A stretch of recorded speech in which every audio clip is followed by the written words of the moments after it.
Selamat pagi teman-teman semuanya. Jadi kami dari kelompok 8 akan membahas mengenai uji hipotesis perbedaan lebih dari domain atau uji ANOVA. Adapun anggota dari kelompok 8 sendiri adalah saya sendiri, Rizal Ridwan, Sheila Delvina Haryanja, dan juga Shiva Nindita. Yang akan kita bahas pada bab ini adalah konsep dari uji ANOVA, jenis uji ANOVA, asumsi dasar uji ANOVA, dan aplikasi uji ANOVA satu arah. Halo semua, perkenalkan nama saya Sheila Delvina Haryanja dengan nomor induk mahasiswa 19107131311 akan menjelaskan materi tentang konsep uji ANOVA, jenis uji ANOVA, dan pengaplikasian uji ANOVA. Kami dari kelompok 8 akan menjelaskan tentang uji hipotesis perbedaan lebih dari 2 min atau disebut uji ANOVA. Materi yang akan kita bahas ada 4. Yang pertama, konsep uji hipotesis perbedaan lebih dari 2 min. Yang kedua, jenis uji beda lebih dari 2 min. Yang ketiga, asumsi dasar hipotesis perbedaan lebih dari 2 min. Dan yang keempat, aplikasi uji ANOVA satu arah atau disebut one way. Materi yang pertama yaitu konsep uji hipotesis perbedaan lebih dari 2 min. Pada materi sebelumnya kita telah dijelaskan uji beda min dua kelompok data baik independen maupun dependen. Namun seringkali kita menjumpai jumlah kelompok lebih dari 2. Dalam kasus untuk menganalisis data lebih dari 2 kelompok, sangat tidak dianjurkan menggunakan uji T. Kelemahan jika kita menggunakan uji T, yang pertama kita melakukan pengujian berulang kali sesuai kombinasi yang mungkin. Yang kedua, jika melakukan uji T berulang akan meningkatkan inflasi nilai alfa. Artinya akan meningkatkan peluang hasil yang keliru. Perubahan inflasi nilai alfa sebesar 1 minus 1 minus alfa pangkat N. Maka dari itu, solusi yang harus kita lakukan yakni dengan melakukan uji ANOVA atau uji F. Uji ANOVA adalah suatu metode untuk menguji hipotesis kesamaan rata-rata dari 3 atau lebih populasi.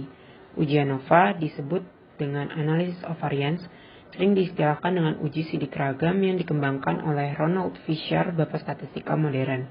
Analisis variance adalah salah satu teknik analisis multivariat yang berfungsi untuk membedakan rata lebih dari 2 kelompok dengan cara membandingkan variansi data.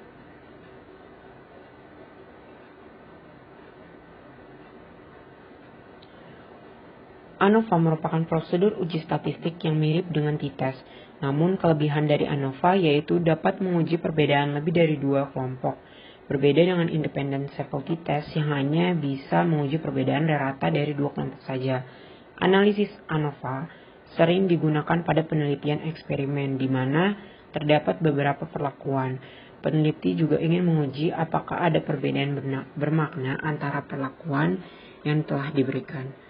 Contohnya, pengujian untuk mengetahui apakah ada perbedaan antara rata-rata penghasilan guru SD, SMP, maupun SMA. Yang kedua, untuk mengetahui perbedaan min berat badan bayi untuk daerah Tangerang, Bekasi, dan Bogor. Contoh lainnya, kita ingin mengetahui apakah ada perbedaan rata-rata IQ antara siswa kelas LSTP, kelas 1, 2, dan kelas 3. Dan contoh yang keempat, kita ingin mengetahui perbedaan model pembelajaran A, B, C terhadap hasil pembelajaran mata pelajaran fisika kelas 6. Selanjutnya, prinsip uji ANOVA. Prinsip uji ANOVA yaitu melakukan telaah variabilitas data menjadi 2 sumber variasi, yaitu variasi dalam kelompok atau disebut within, dan variasi antar kelompok yang disebut between. Bila variasi within dan between sama, atau dikatakan nilai perbandingan kedua varian sama-sama dengan 1, min-min yang dibandingkan tidak ada perbedaan. Sebaliknya, bila hasil perbandingan kelompok varian tersebut menghasilkan nilai lebih dari 1, min yang dibandingkan akan menunjukkan adanya perbedaan.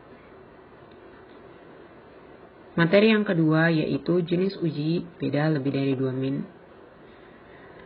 Jenis uji ANOVA itu ada 2, yang pertama one way ANOVA dan yang kedua two way ANOVA.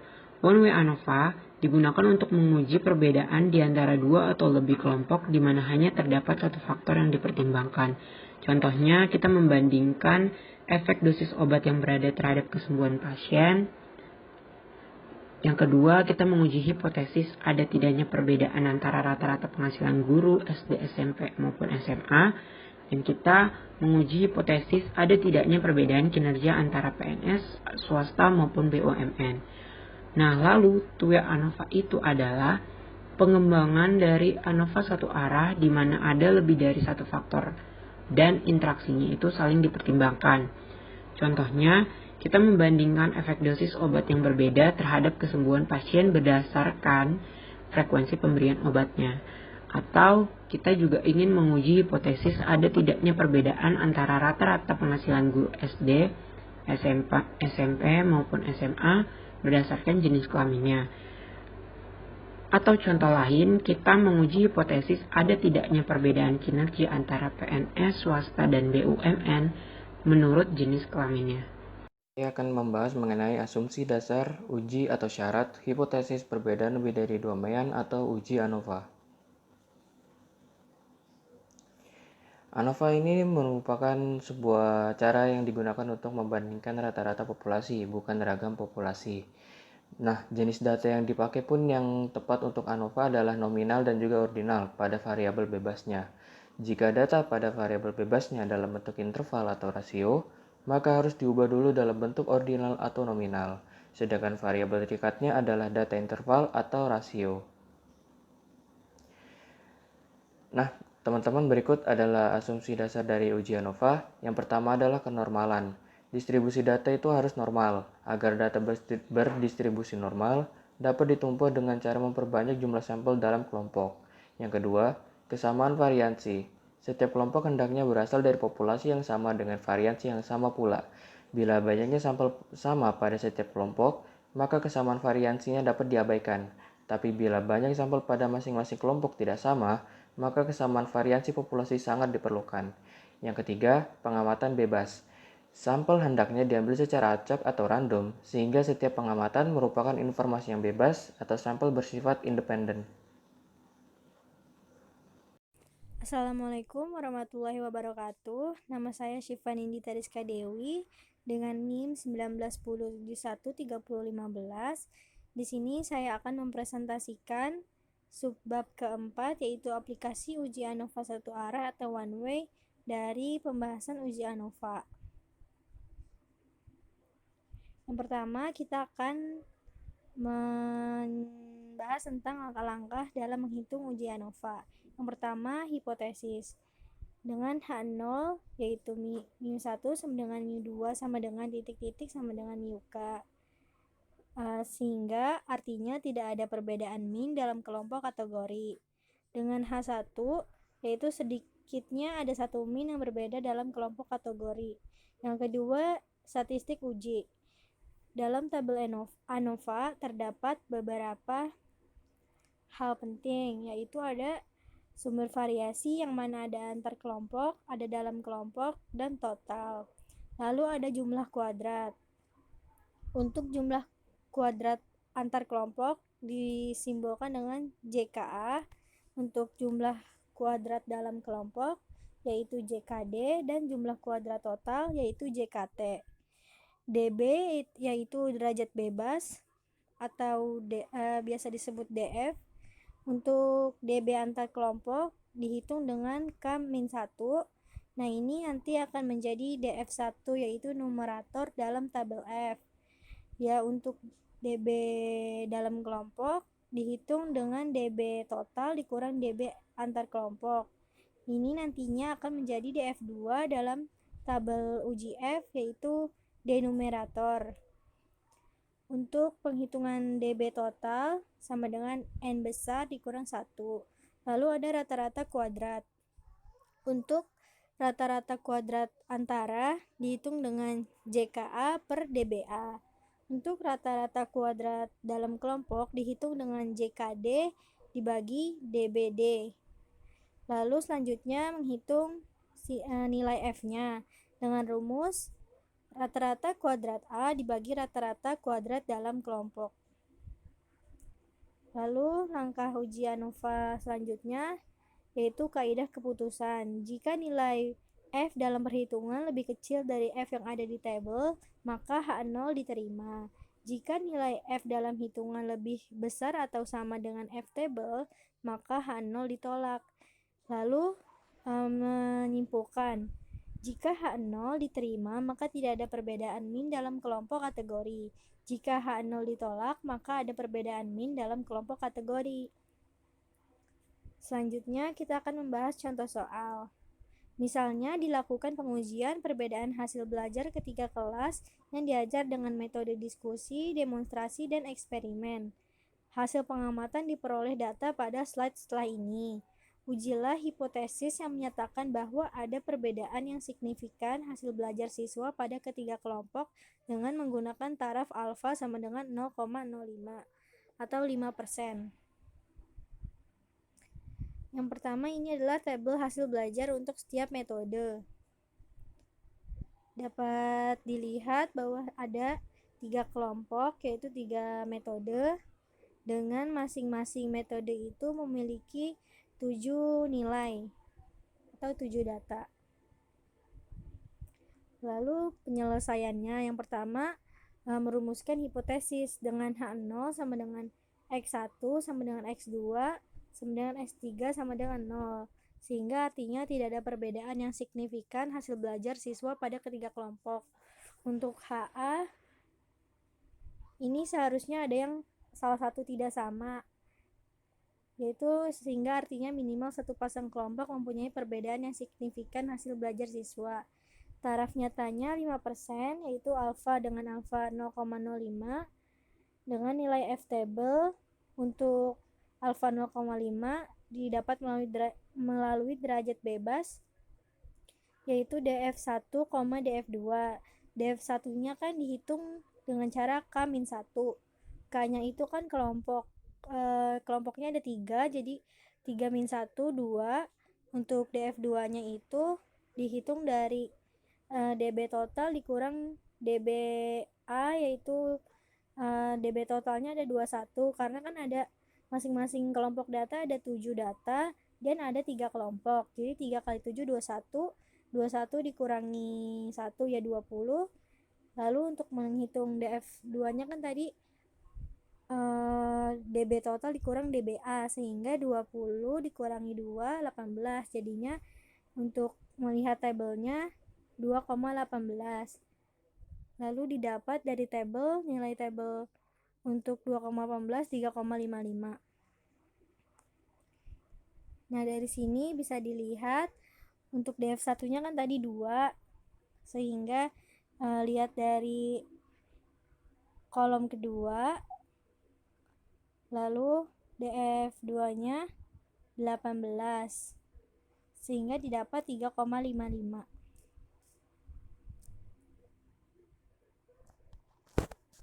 Selanjutnya, menentukan kriteria pengujian.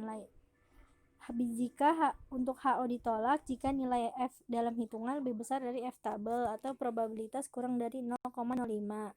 Apabila H0 diterima jika nilai F dalam hitungan lebih kecil atau sama dengan F table atau probabilitas lebih besar sama dengan 0,05. Selanjutnya menghitung nilai F. Untuk mencari nilai F, maka diperlukan perhitungan dengan tabel bantu sebagai berikut.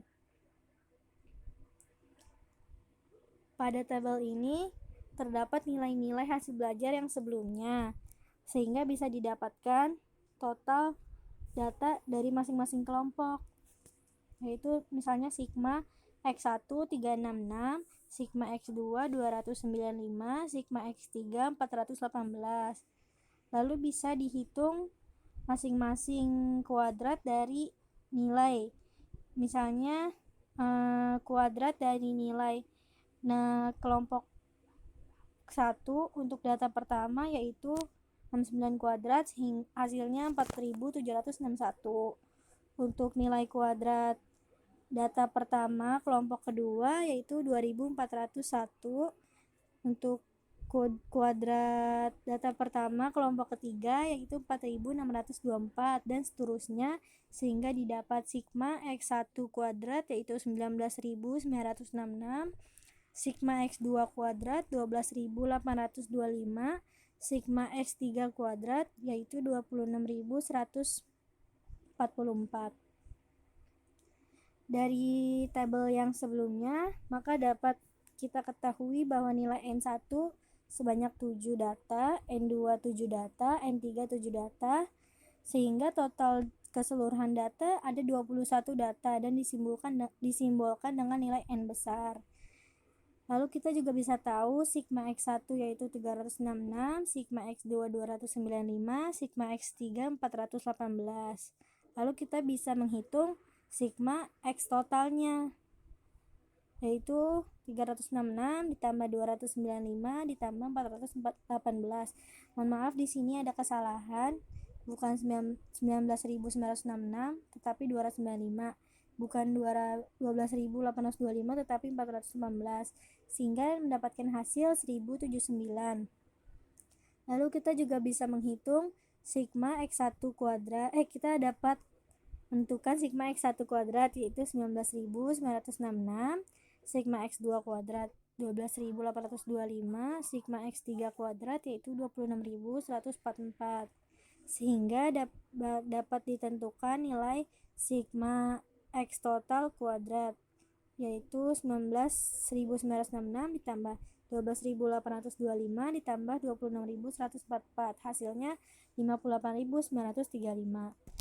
Bila kita sudah mendapatkan nilai-nilai ini, kita bisa langsung menghitung jumlah kuadrat antar kelompoknya dengan rumus sigma X1 dikuadratkan per N1 ditambah sigma X2 kuadrat per N2 ditambah titik-titik ditambah sigma XK kuadrat per NK min sigma X yaitu X total dikuadratkan per N besar, maka didapat 366 dikuadratkan per 7 ditambah 295 dikuadratkan per 7 tambah 418 dikuadratkan per 7 dikurang 1079 dikuadratkan per 21.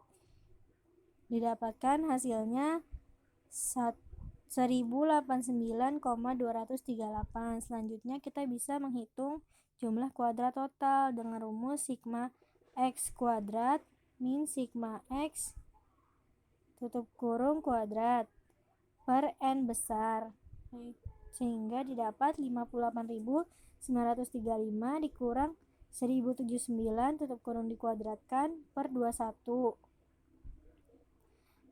sehingga didapatkan 3.494,952. Apabila udah ketemu nilai JKA dan JKT-nya, kita bisa mencari nilai JKD yaitu jumlah kuadrat dalam kelompok dengan rumus jumlah kuadrat total dikurang jumlah kuadrat antar kelompok yaitu 3.494,952 dikurangi 1089,238 sama dengan 2.405,714. Nah, untuk memudahkan perhitungan, kita masukin lagi ke tabel uji ANOVA. Kan tadi udah diketemuin nilai jumlah kuadrat antar kelompoknya, nilai JKD-nya, nilai JKT-nya. Kita juga udah tahu nilai DB-nya, udah tahu nilai DBA-nya, udah tahu nilai DBD-nya, udah tahu nilai DBT-nya. Kita juga udah tahu nilai rata-rata kuadratnya itu. Untuk rata-rata kuadrat antar kelompok, kita bisa menghitung dengan nilai JKA dibagi DB. Lalu untuk rata-rata kuadrat dalam kelompok dengan rumus JKD dibagi DBD. Kalau udah dapat, kita masukin ke tabel lagi. Untuk RKA didapat 544,619. Untuk RKD didapat 133,651. Setelah mendapatkan nilai RKA dan RKD, kita bisa menghitung nilai F-nya nih. F-nya didapat dari nilai RKA dibagi nilai RKD, hasilnya 4,075. Jadi berdasarkan hasil perhitungan diperoleh nilai F 4,075. Lalu kita bisa menyimpulkan, kan hasil perhitungan FH-nya 4,075. Tadi F dalam tabelnya 3,55. Nah, apabila nilai FH-nya lebih besar dari F tabelnya, maka H0 ditolak. Artinya minimal ada satu pasang kelompok yang memiliki perbedaan signifikan antara hasil belajar ketiga kelompok tersebut. Terima kasih teman-teman sudah mendengarkan. Selanjutnya ada analisis multiple comparison atau disebut post hoc test. Analisis ini bertujuan untuk mengetahui lebih lanjut kelompok mana saja yang berbeda minnya bila mana pada pengujian ANOVA dihasilkan ada perbedaan bermakna atau H0-nya ditolak. Ada beberapa jenis analisis multiple comparison, diantaranya ada Bonferroni, honestly significant different, dan Cheve, ataupun lain sebagainya. Dan di sini ada rumus perhitungan Bonferroni, yakni TIJ sama dengan XI dikurang XJ dibagi akar dari SW kuadrat dikali dalam kurung 1/NI ditambah 1/NJ tutup kurung, yang dimana DF-nya sama dengan N kurang K. Dan level of significant atau alfanya adalah sebagai berikut. Contoh soal dari perhitungan Bonferroni. Yang pertama adalah contoh kasus. Suatu penelitian ingin mengetahui perbedaan kadar folat sel darah pada 3 zat pembius atau anestesi yang berbeda. Data yang berhasil dikumpulkan adalah sebagai berikut, dengan jumlah kelompok adalah 3 kelompok. Coba buktikan apakah ada perbedaan kadar folat sel darah merah pada ketiga kelompok tersebut dengan alfa 5%. Untuk hipotesis awal, kita menentukan dua hipotesis, yaitu untuk rata-rata dari kelompok 1, 2, dan 3 memiliki rata-rata yang sama, sehingga tidak ada perbedaan mean kadar folat sel darah pada ketiga jenis zat pembius. Lalu untuk hipotesis kedua, rata-rata dari ketiga kelompok tidak sama, sehingga ada perbedaan mean kadar folat sel darah pada ketiga jenis zat pembius. Selanjutnya, kita akan melakukan perhitungan dengan uji ANOVA. Untuk kelompok pertama mendapatkan mean sebesar 316,62 dengan standar deviasi 58,72. Untuk kelompok kedua mendapatkan mean sebesar 256,44 dengan standar deviasi 37,12. Untuk kelompok 3 mendapatkan mean sebesar 278 dengan standar deviasi 33,76. Yang pertama harus kita cari terlebih dahulu adalah mencari rata-rata dari ketiga kelompok, yaitu caranya dengan jumlah data dari kelompok pertama dikali dengan rata-ratanya, ditambah jumlah data dari kelompok kedua dikali dengan rata-ratanya, ditambah dengan jumlah kelompok dari data ketiga dikali dengan rata-ratanya, dibagi dengan jumlah seluruh data dari semua kelompok, sehingga mendapatkan hasil akhir yaitu 283,22. Selanjutnya kita akan mencari jumlah kuadrat dari antar kelompok. Untuk jumlah kuadrat dari antar kelompok kita mendapatkan hasil sebesar 7.758. Untuk yang kedua kita harus mencari terlebih dahulu jumlah kuadrat dalam kelompok, yaitu dari ketiga kelompok tersebut kita mencari jumlah kuadratnya. Untuk jumlah kuadratnya kita mendapatkan hasil yaitu sebesar 2090. Nah, untuk mendapatkan nilai F-nya yang harus kita lakukan adalah membagikan jumlah kuadrat dari antar kelompok dan juga dengan jumlah kuadrat antar kelompok, yaitu 7.758 dibagikan dengan 2090 menghasilkan 3,71. Nilai F yang kita dapat yaitu sebesar 3,7, dan kedua degree of freedom yang sebagai numerator yaitu 2 dan denominator yaitu 19. Kemudian dilihat pada tabel F pada lampiran kelima atau gambar di bawah ini. Oleh karena pada tabel F untuk degree of freedom denominator 19 tidak ada, maka digunakan degree of freedom yang terdekat yaitu DF sama dengan 18. Adapun cara mencarinya adalah sebagai berikut. Pada soal di atas diperoleh nilai F sama dengan 3,71, sehingga nilai P-nya kurang dari 0,05 dan lebih dari 0,025, sehingga keputusan H0-nya ditolak. Dengan demikian, dengan alfa 5% dapat disimpulkan bahwa secara statistik ada perbedaan kadar pola darah di antara ketiga jenis zat pembius karena nilai P yang didapatkan adalah kurang dari 0,05. Jadi kita akan coba telusuri lebih lanjut kelompok mana saja yang kadar pola darahnya yang berbeda. Untuk itu kita akan menggunakan kombinasi uji T yang mungkin adalah 3-2, yaitu 3 faktorial dibagikan dengan 2 faktorial dikali 3 dikurangi 2 faktorial, sehingga menghasilkan 3. Pada soal di atas digunakan alfa 5%, maka alfa Bonferroni adalah menjadi alfa sama dengan 0,05 dibagi 3 sama dengan 0,0167. Untuk uji kelompok 1 dan 2, nilai T yang didapatkan adalah 316,62 dikurangi 256,44 dibagi 2090 dikali 1/8 ditambah 1/9, sehingga menghasilkan 2,71. Langkah selanjutnya adalah mencari nilai P dengan menggunakan tabel T dengan degree of freedom sama dengan 19. Dengan nilai T sama dengan 2,71 dan degree of freedom sama dengan 19, maka nilai P-nya adalah kurang dari 0,01 dan lebih dari 0,005, sehingga nilai ini lebih kecil dari nilai alfa yang kita dapat tadi yaitu sebesar 0,0167, maka hipotesis 0 ditolak. Dengan demikian, dapat disimpulkan bahwa secara statistik ada perbedaan kadar folat darah antar kelompok 1 dan 2. Selanjutnya kita akan menguji pada kelompok 1 dan 2. Untuk kelompok 1 dan 2 kita untuk hasilnya yaitu sebesar 1,48. Dengan nilai T sama dengan 1,48 dan degree of freedom yaitu 19, maka nilai P-nya adalah lebih dari 0,05, sehingga nilai ini lebih besar dari nilai alfa yang kita dapat yaitu sebesar 0,0167. Maka hipotesis 0 gagal ditolak. Dengan demikian, dapat disimpulkan bahwa secara statistik tidak ada perbedaan mean kadar folat darah antara kelompok 1 dan 2. Selanjutnya kita akan menguji pada kelompok 2 dan 3.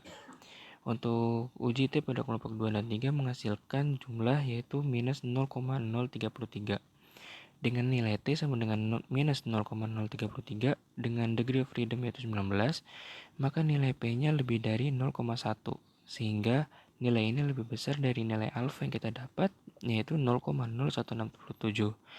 Maka hipotesis 0 gagal ditolak. Dengan demikian, dapat disimpulkan bahwa secara statistik tidak ada perbedaan mean kadar folat darah antara kelompok 2 dan 3. Terima kasih teman-teman sudah memperhatikan presentasi dari kelompok kami. Semoga materi yang kami sampaikan bisa dimengerti oleh teman-teman dan bisa membawakan manfaat untuk kehidupan teman-teman. Kurang lebihnya dari kelompok kami mohon maaf. Billahi taufik wal hidayah. Wassalamualaikum warahmatullahi wabarakatuh.